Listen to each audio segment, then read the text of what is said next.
Es que se me había olvidado, os lo voy a poner.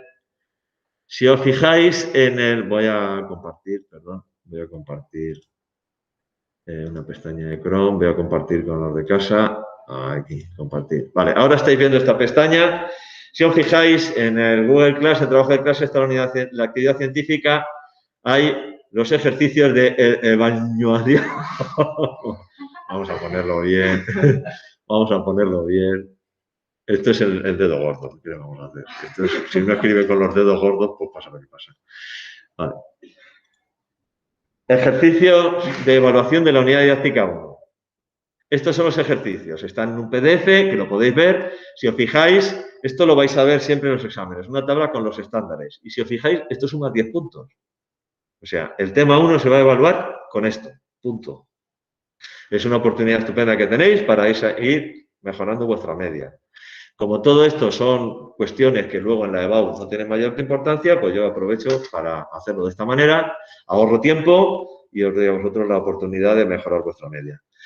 Fijaos en los ejercicios. Está cada uno de ellos con su ponderación y el estándar al que están referidos. Evidentemente, en un experimento se comprueba que el periodo de oscilación de un sistema muelle-cuerpo depende solamente de la masa del cuerpo y de la constante elástica del muelle. Sabiendo que esta última se mide en newton partido por metro, determina la ecuación del periodo de oscilación en función de la masa de la constante utilizando el análisis dimensional. Hicimos un ejemplo aquí con la potencia de una hélice que depende del radio y tal. Bueno, pues se trata de hacer eso, pero con el periodo de oscilación de un muelle, sabiendo que es proporcional o depende solo de la masa y de la constante elástica del muelle y que esa constante se mide en newton partido por metro. ¿Vale? Bien. Otra, de análisis dimensional, demuestra que el trinomio de Bernoulli, este es el trinomio de Bernoulli, es homogéneo. ¿Qué significa que es homogéneo? Que cada uno de los tres términos estos, que son tres sumandos, tienen que tener la misma ecuación de dimensiones. Los tres. Y es muy fácil porque el primero es presión. Con lo cual, ecuación de dimensiones de la presión, además lo pongo aquí, presión y fuerza partido por superficie, por si no os acordabais. Vale, pues se trata de ver la ecuación de dimensiones de este término, de este y de este, y comprobar que efectivamente las tres son las mismas. ¿Vale? Una partícula se mueve en un plano de acuerdo con las ecuaciones x es igual a 2t y es igual a t cuadrado. Representa gráficamente la ecuación de la trayectoria. ¿Cuál es la ecuación de la trayectoria? Una gráfica xy. ¿Y cómo la voy a hacer? Pues es muy sencillo. Aquí x es igual a 2t, despeja la t. Y sustituyes en la otra. Y haces una gráfica xy. O sea, más fácil no puede ser. Pero eso es una representación de dos variables, tal, no sé cuánto. Fijaos en el estándar 1.4. Dice, elabora e interpreta representaciones gráficas de 2 y 3 variables a partir de datos experimentales y los relaciona con las ecuaciones matemáticas que representan las leyes de los principios físicos subyacentes. Estamos hablando de la ecuación de movimiento de un objeto, tal, no sé cuánto, chupado. ¿Vale? Ejercicio 4. La siguiente gráfica representa las variaciones de presión de una cierta cantidad de gas con el volumen a temperatura constante y con la temperatura a volumen constante. Presión con volumen a temperatura constante, presión con temperatura a volumen constante. ¿Vale? ¿Qué leyes se pueden deducir de ambas gráficas? Esta gráfica, ¿qué ley representa? Buscar un poquito en lo que tenéis, porque tan fácil no puede ser. Son dos leyes de los gases, vamos. O sea que... Y luego, para obtener datos de las gráficas y tal, porque también habla de aquí utiliza, ¿dónde están? Ahí dice, espérate, el estándar es el 113. 113. Resuelve ejercicios en los que la información debe deducirse a partir de los datos proporcionados, bien sea en tablas o mediante representaciones gráficas y de las ecuaciones que rigen el fenómeno y contextualizan los resultados. Pues ya está. ¿Qué utiliza la ecuación de los gases ideales para determinar el número de moles de gas sabiendo que la constante universal de los gases es esta? ¿Cuál es la temperatura en ese momento? ¿Qué volumen ocupa el gas cuando la presión está alta? Tenéis la gráfica, miráis eso y tal. Si tenéis dudas, preguntad. Esta aplicación virtual, la virtual Blogspot, no sé qué, no sé cuántos. Ahí tenéis el enlace, práctica del péndulo simple. Se trata de hacer esta práctica del péndulo simple. Fijaos lo sencillo que es. Aquí están las actividades, aquí hay que mirar, aquí no sé cuántos, y al final calcular la aceleración de la gravedad con el péndulo simple. Úsalo para determinar el periodo del péndulo. cómo varía el péndulo con el factor, estudia la variación del péndulo con el ángulo, estudia la variación del péndulo con la masa. Vale, y te da la fórmula del cálculo del...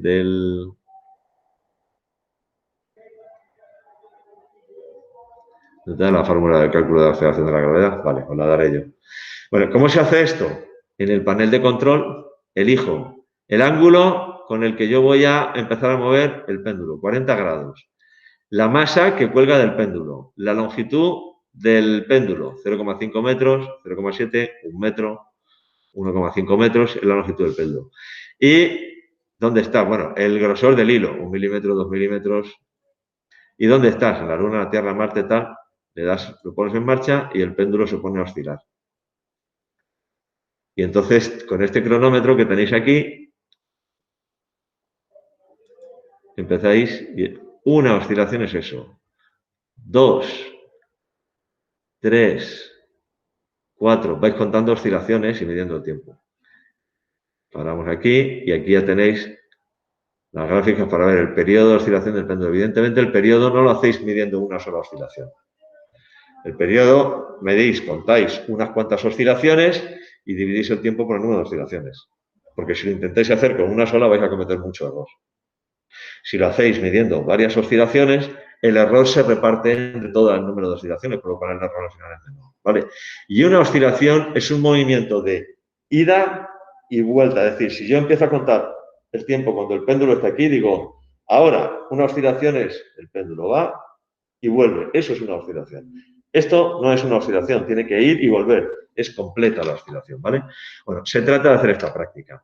Como además es una de las prácticas que en la BAU se piden, determinación de la aceleración de la gravedad con un péndulo y tal, no sé qué, no sé cuánto, pues os sirve para eso. Vale, tenéis el enlace, con lo cual podéis hacer la práctica. Me acabo de dar cuenta de que con los de casa no les he compartido esta ventana. Os lo voy a enseñar un segundo para que veáis la ventana para que veáis lo del laboratorio virtual. Os la comparto ahora. Esta es la página, laboratorio virtual, y esta es la práctica que hay que hacer, la del péndulo simple. Decía vuestros compañeros, panel de control. Aquí elegís el ángulo con el que va a empezar a moverse el péndulo. Puedo poner un ángulo de 10 grados y el péndulo empieza a moverse con ángulos pequeñitos. Puedo poner un ángulo de 20 grados si el ángulo es más amplio. Puedo poner un ángulo de 40 grados si el ángulo es bastante más amplio. Puedo elegir la masa, que pende del hilo, o puedo elegir la longitud del hilo. ¿Vale? Y ver de qué factores depende o no depende el periodo de oscilación del péndulo. Para determinar la gravedad, para determinar G, los mejores resultados se obtienen con ángulos pequeñitos. Porque en el cálculo teórico de la relación entre el periodo de oscilación del péndulo y la aceleración de la gravedad, se supone que es un movimiento armónico, tal, no sé qué, no sé cuánto, y para que esos cálculos sean ciertos se hace una suposición, y es que el ángulo es muy pequeño. Y entonces os va a salir mejor, podéis poner ejemplo así, con un ángulo pequeñito, los mejores resultados de G os van a salir en estas condiciones, con el ángulo muy pequeño. ¿Vale? Bueno, pues se trata de hacer esta práctica, ni más ni menos. Aquí tenéis las instrucciones, las actividades, lo que hay que hacer, se trata de hacerla. Vale, voy a cerrar esto, voy a volver a compartir la pestaña de trabajo de clase. Esto es. Vale, informe de resultados, utilizando la práctica virtual, tal. Un punto, informe de los resultados de la práctica del péndulo.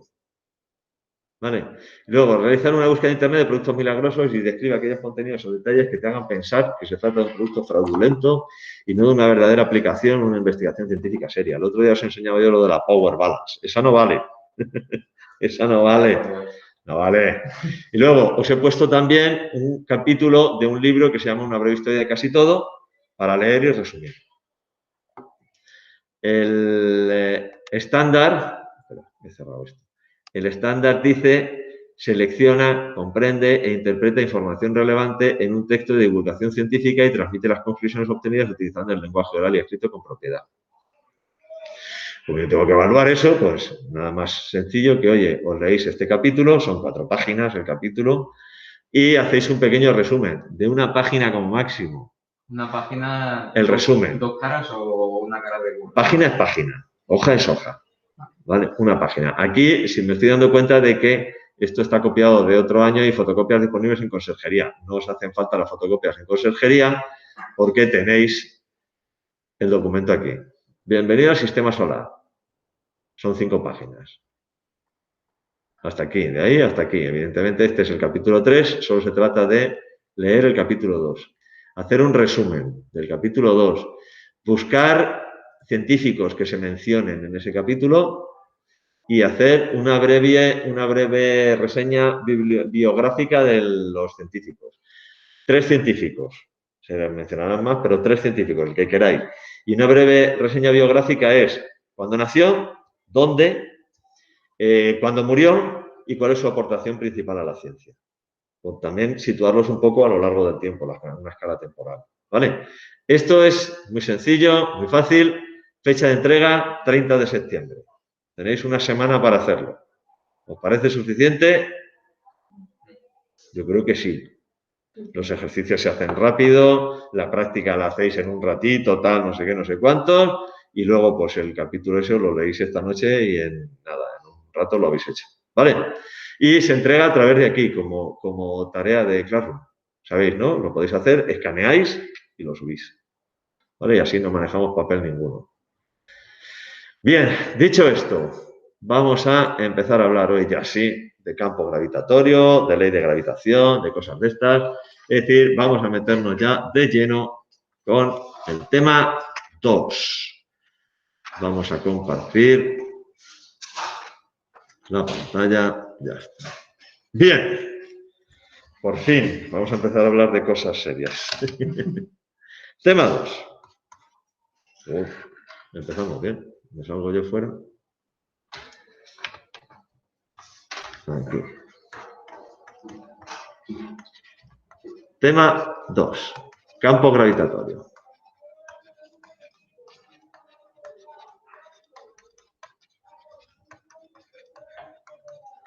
Y hoy vamos a empezar a hablar de las leyes de Kepler.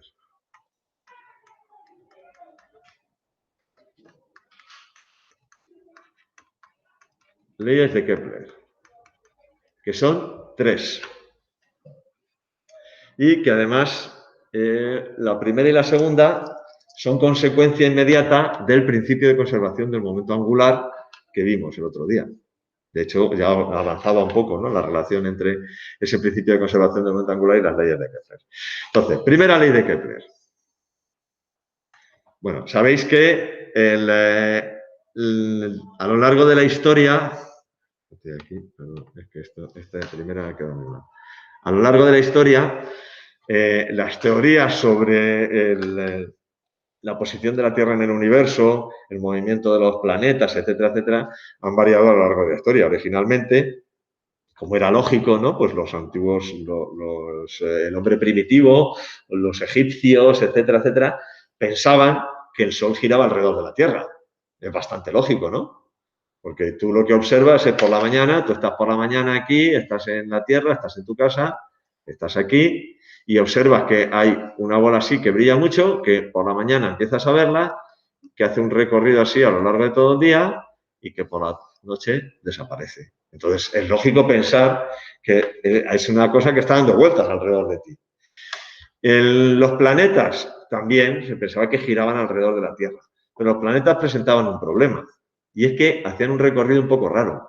Si yo observaba el movimiento del planeta, el planeta hacía un recorrido que era algo parecido a esto. Hacía así y daba como una vuelta. ¿Y esto? ¿Y esto? ¿Qué es lo que es? Y entonces, para explicar eso, lo que se les ocurrió a científicos antiguos era pensar que yo tenía la Tierra, era el centro del universo, y los planetas giraban en una órbita así, circular alrededor de la Tierra, pero no, el planeta no estaba aquí, sino que el planeta estaba girando a su vez en una pequeña órbita ahí. que era el epiciclo. Entonces, esto es como si el centro de esta circunferencia se estuviera moviendo alrededor de la Tierra y a su vez el planeta moviéndose en este epiciclo. Claro, cuando yo lo veo desde aquí, lo que veo es que el planeta va y luego llega un momento en el que parece que vuelve. Y por eso yo lo que observaba que hacía era eso. Entonces, la explicación que se les ocurrió fue esta. Hasta que no llegó un tiparraco, que se llama Galileo, y dijo, no, es que estamos equivocados. Es que estamos pensando que la Tierra es el centro del universo, porque evidentemente esto es iluminación divina y tal, y como no va a ser el hombre el centro del universo, pero realmente lo que ocurre es que la Tierra y el resto de los planetas giran alrededor del Sol. Eso le supuso bastantes problemas, las cosas como son. Pero al final resultó que, considerando este punto de vista de Galileo, la explicación sobre los epiciclos estos de los planetas era evidente, porque si yo ahora lo que tengo es el Sol, el centro del universo es el Sol, yo tengo aquí el Sol y son todos los planetas los que giran alrededor del Sol, entonces se explica perfectamente cómo desde la Tierra puedo ver, por ejemplo, que Venus, dependiendo de mi posición con respecto al Sol, Venus puede estar en un momento dado moviéndose en un sentido o moviéndose en otro, dependiendo de mi posición con respecto a Venus y con respecto al Sol. Entonces se explicaba perfectamente. Al principio tuvo bastante oposición esta teoría por el problema del paralaje. Esto es un poco de historia, de divulgación, que no os lo voy a preguntar para nada, ahora que no me oye nadie, o sea que no hace falta ni que copiéis, solo que me escuchéis. Tenéis mucha historia y muchos no sé cuántos en el libro, si lo queréis consultar, lo consultáis, pero no os preocupéis. ¿Vale? ¿Qué es eso del paralaje? El paralaje es la diferente posición con respecto a un punto de referencia de un objeto que está lejano. Me explico. Si vosotros cogéis el lápiz y lo ponéis delante de los ojos y os cambiáis de posición, veréis que, por ejemplo, si hacéis así y me miráis a mí, os ponéis uno a otro y vosotros os cambiáis de posición, yo estaré a un lado o a otro del lápiz dependiendo de vuestra posición. Eso es el paralaje. Y entonces, lo que decían que no podía ser cierto, porque si este movimiento fuera cierto, el paralaje de estrellas, aquí tenemos una estrella, aquí tenemos otra, ¿no? El paralaje de estas estrellas, si yo esta estrella de aquí, por ejemplo, la miro, la posición de la Tierra de esta estrella, por ejemplo. Esta estrella la estoy mirando, esta estrella, y con respecto a esta, aparece, visto desde la Tierra, aparece a la izquierda. Pero ¿qué ocurre cuando la Tierra esté aquí? Que con respecto a la Tierra, esa estrella va a estar a la derecha. Esta estrella con respecto a esta, ahora va a estar a la derecha. Es decir, cuando yo miro esta estrella con respecto a esa desde la Tierra, voy a ver que esa estrella hace como así, para un lado, ahora otro, ahora un lado, ahora otro. Y esos paralajes no se observaban, porque las constelaciones, las estrellas están en posiciones fijas.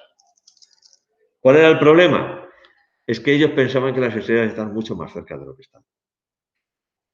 Pensaban que estaban mucho más cerca. Es como si yo hago así con el lápiz, te miro, hago así, ahora tú estás a la derecha del lápiz. Esto parece barriosísimo. Ahora estás a la derecha. Ahora estás a la izquierda. ¿Vale?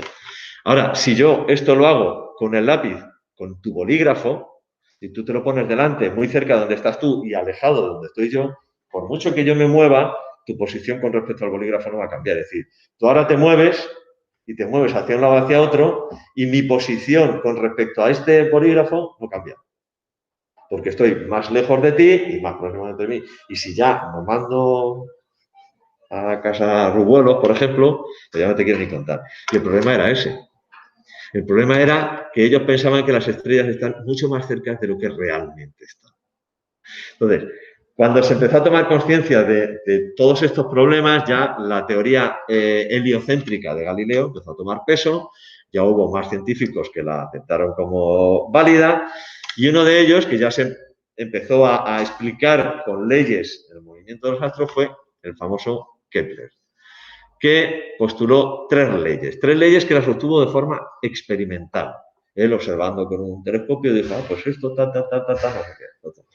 La primera de ellas, me he venido hasta aquí abajo, pero bueno, la primera ley de Kepler dice que los planetas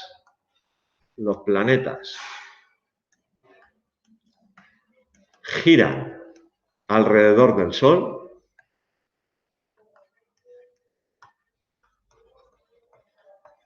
en órbitas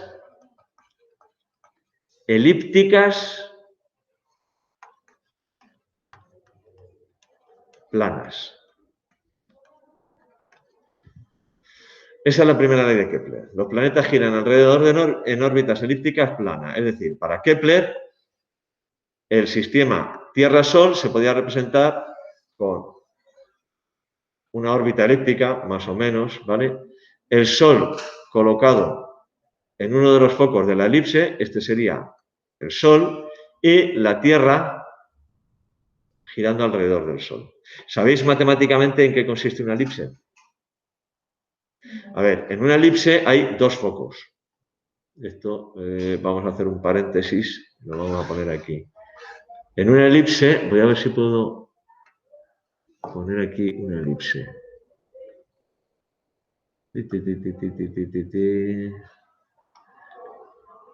A ver si puedo poner aquí, perdón. Trae que atrás. Creo que esta la puedo hacer más grande, así, y ahora así. ¡Oh, qué bien! Vale, eso es una elipse. Una elipse tiene dos focos. Y la gracia de la elipse es que cualquier punto de la superficie de la elipse, si yo sumo la distancia a un foco y la distancia a otro, es la misma para todos los puntos de la elipse. La suma de las dos distancias. De hecho, para dibujar una elipse, por ejemplo, si tú quieres dibujar una elipse sobre una pizarra, coges dos puntos fijos, ahí, un cordel, así que esté un poquito flojo entre los dos, y coges con el boli el cordel, te apoyas y vas haciendo así y te sale la elipse perfecta. Y si ahora cojo otro punto, este por ejemplo, y sumo la distancia de este punto aquí y la distancia de este punto aquí, es la misma que la suma de esas dos. ¿Vale? Eso es una elipse. En una elipse tiene dos focos y además en la elipse se define el semieje mayor y el semieje menor. Desde el centro, esta distancia de aquí a aquí es el semieje menor. Bueno, semirradio, semieje así. Semieje mayor, esta distancia de aquí a aquí. Excentricidad de la elipse, el cociente entre los dos. Cuanto más se aleje de uno ese cociente, más excéntrica es la elipse. Esta es una elipse que tiene una cierta excentricidad. Si yo cojo esta y ahora hago así, es una elipse mucho más excéntrica, menos excéntrica, ¿vale?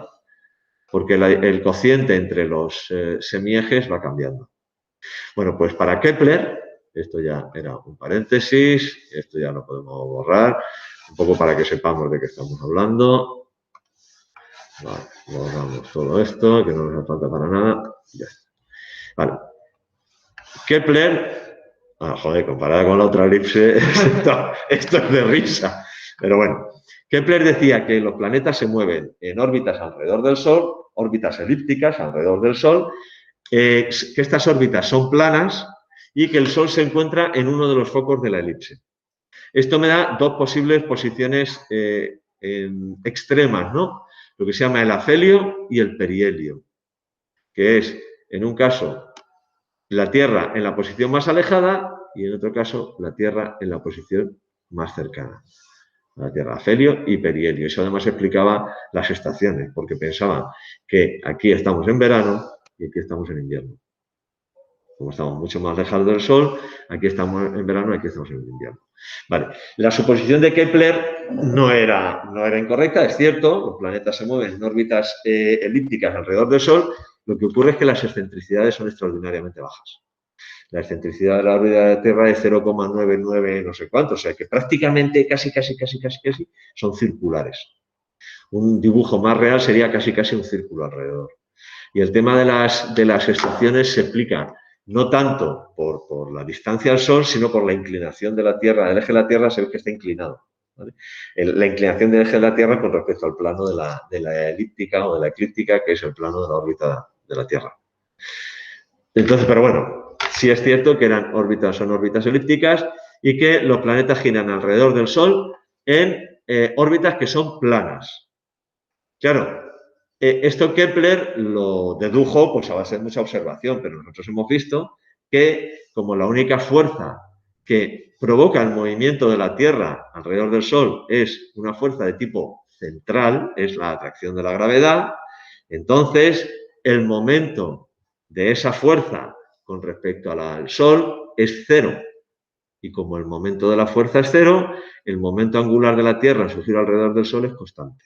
Como el momento angular de la Tierra en su giro alrededor del Sol es constante, como el momento angular es constante, y este momento es un vector es constante cuando es constante en módulo, pero también en dirección y sentido. El momento angular de la Tierra en su giro alrededor del Sol es un vector que está aquí, en el Sol, sale de aquí, es perpendicular al plano de la pizarra, pantalla, papel, depende de donde lo estemos dibujando. Y en este caso, si consideramos que el giro de la Tierra es antihorario, es así, en sentido contrario a las agujas del reloj, entonces, de acuerdo con la regla del sacacorchos, sería saliente con respecto al plano este que estamos diciendo. Bueno, pues si ese momento angular es constante, tiene que estar siempre en la misma dirección y con el mismo sentido. Y para que eso sea así, eso significa que el plano de giro de la Tierra tiene que ser siempre el mismo. Esto ocurre, por ejemplo, con los giróscopos. ¿Sabéis lo que es un giróscopo? Se utiliza para estabilizar barcos, para estabilizar aviones, etc. Es una rueda con masa que gira. Una rueda con masa que gira. Un giróscopo es una rueda.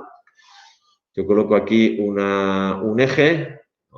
Tengo aquí un eje y una rueda que gira alrededor de este eje. ¿Vale? Girando en ese sentido. Si esta rueda tiene mucha masa, porque además momento angular, recordad, m por v por r, es tanto mayor cuanto mayor es la masa, cuanto mayor es la velocidad y cuanto mayor es el radio. Claro, el espacio me limita el radio que yo puedo poner, la rueda que yo puedo poner. La velocidad, pues la limita un poco la capacidad que yo tengo para mover eso, pero la masa, puedo poner aquí una rueda que pese mucho. Si vosotros cogéis una rueda de bicicleta, no sé si lo habréis visto en experimentos en la tele. A ver si busco y os lo enseño. Cogéis una rueda de bicicleta, ponéis aquí una rueda de bici, así con radios, tal, no sé qué, no sé cuánto. O no una rueda de bici. Yo esto lo he visto hacer con una pesa. Una pesa sobre un vástago, tal, no sé qué, que se hace girar a alta velocidad. Esto, para hacer que cambie de dirección, es dificilísimo. O sea, una vez que está girando, modificar la inclinación de este eje es dificilísimo. Cuesta muchísimo. Por eso se mantienen estables las peonzas, los giróscopos. ¿Por qué? Porque están girando y su momento angular tiende a permanecer constante. ¿Vale? Bueno, pues lo mismo ocurre con la Tierra y el resto de los planetas en su giro alrededor del Sol. Masa, giro, tal, no sé qué, momento angular constante. ¿Vale? Primera ley de Kepler. Segunda ley de Kepler. Dice que... Oiga. Pensaba yo que estaba en otro punto. La segunda ley de Kepler lo que dice es que la velocidad areolar de los planetas en sus órbitas es constante. ¿Y qué es esto de la velocidad areolar? Vamos a intentar dibujar otra vez. Vamos a suponer que yo tengo una órbita elíptica. Esta me ha salido mejor. Aquí tengo el Sol. ¿Vale? Yo defino la velocidad areolar como el cociente entre el área barrida por el radiovector. O sea, la Tierra está en un instante dado aquí y pasa de aquí a aquí, a esta posición. ¿Vale? El radiovector es el vector que va desde el Sol. Aquí tengo, por ejemplo, el Sol. Y esto puede ser, vamos a poner Venus, para no poner siempre la Tierra. Vamos a poner Venus. ¿vale? Que además hace poco han descubierto un pedo en Venus, ya lo sabéis. Han descubierto un pedo en Venus, un gas que tiene fosfano. y puede venir de actividad biológica, pero puede venir también de actividad inorgánica, ¿no? Pero han descubierto un gas que contiene fosfano. Bueno, pues han descubierto un pedo en Venus. Bien, entonces, velocidad areolar es el área que barre, el cociente entre el área barrida por el radiovector, este es el área barrida por el radiovector, ¿vale? Entonces, la velocidad areolar, no sé con qué letra la pone en el libro, la velocidad areolar. Yo creo que lo pone como A, o no sé. Bueno, es igual. Velocidad areolar. Pone A. A mayúscula. Pues lo ponemos en A mayúscula, así, que aquí lo tenéis en el libro, así lo ponemos así. La velocidad areolar es el cociente entre el área, área, partido por el tiempo. ¿Vale? Entonces, la velocidad areolar en este punto del movimiento de Venus alrededor del Sol sería el cociente entre este área dividido por el tiempo que tarda Venus en venir de aquí a aquí. Bueno, pues según la segunda ley de Kepler, en tiempos iguales, las áreas tienen que ser iguales.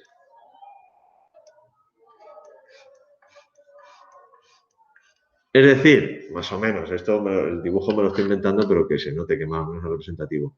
Lo que viene a decir la segunda ley de Kepler es que si Venus en un periodo de tiempo t, el que sea, pasa de aquí a aquí, el área de este sector, porque en realidad es un sector circular, no es ni siquiera circular, elíptico, pero bueno, esta especie como de triángulo que tiene una base que es un arco, ¿vale? Este área y este área son la misma. Si Venus tarda lo mismo en pasar de aquí a aquí que en pasar de aquí a aquí. Claro, en este caso, en el primer caso, fijaos la distancia recorrida por Venus. En el segundo caso, fijaos la distancia recorrida por Venus. Claro, ¿cuál es la velocidad lineal en un caso y en otro? Aquí la velocidad lineal es mucho menor que aquí. Y esto también es consecuencia, o se puede deducir, de la conservación del momento angular, porque el módulo del momento angular es m por v por r, ¿vale? Y esto es constante. Esto es constante. Entonces, si la masa es constante y el radio aquí es mucho mayor que el radio aquí, para que este producto sea constante también, la velocidad aquí tiene que ser mucho menor que la velocidad aquí. Y al final, el cociente entre el espacio recorrido y el tiempo es el mismo en los dos casos, ¿vale? La velocidad areolar permanece constante. También es consecuencia del principio de conservación del momento angular. No merece la pena meterse en mayores complicaciones, ¿vale? Bien. Tercera ley de Kepler, sobre todo lo que tenéis que entender o lo que tenéis que interiorizar es que tanto la primera como la segunda son consecuencia del principio de conservación del momento angular. Como se conserva el momento angular, entonces la primera y la segunda ley de Kepler se explican inmediatamente. Él no lo hizo así, él lo obtuvo experimentalmente. Y a base de mucho mirar y notar, lo postuló como postulado. Luego se ha comprobado que efectivamente era cierto. ¿Vale? Y la tercera ley de Kepler lo que dice es que... ¿No? No, 15, sí, pues ya. La tercera ley de Kepler lo que dice... Tercera ley... Lo que dice es que el cuadrado del periodo de revolución es proporcional al cubo del radio de la órbita. Sí, a ver.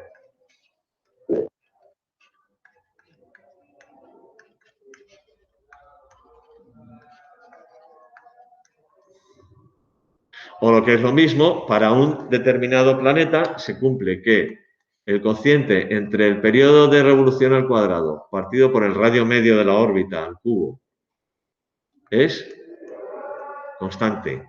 Para un determinado planeta. Kepler estaba hablando del sistema solar.